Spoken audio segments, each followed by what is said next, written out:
আসসালামু আলাইকুম বন্ধুরা, কেমন আছেন? আশা করি ভালো আছেন। আজকের ভিডিওটা দামাকা উপহার, দুবাই গ্রাম সাইডের উপহার আপনাদেরকে দিতেছি। শুভ সকাল।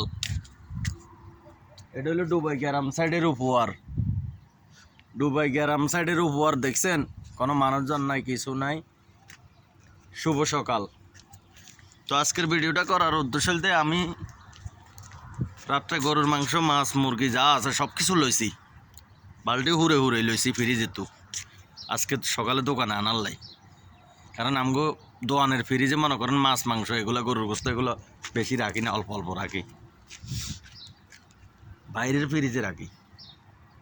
আমাকেও এনে মালিকের রুম আছে, এনে রাখি। তো এখন ভিডিওটা করার উদ্দেশ্য যে তো মাংস যেগুলো যেমন সালার ভিতরে আজকে মানে কী বার যায়, কোন দিন কী বার যায়, শুক্রবার ছাড়া আনার মনে থাকে না, কথা বুঝেননি। তো আজকে তো মনে হয় ম্যাচের মানুষের গরুর গোস্ত দিতে হইব, ইয়ে না ইয়ে জানি না। তো নাই দৈত্য দৈত্য যাই গরুর গোস্ত লাই, দৈত্য দৈত্য ফ্রিজে যাই গরুর গোস্ত লাই, কারণ এক বন্ধা আনছে আরেক বন্ধা লাই যাই।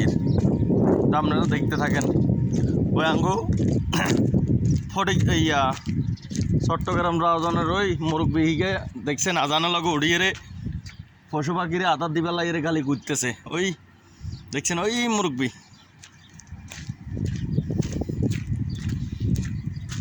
আমি অন দৈত্য দৈত্য যাইতেছি।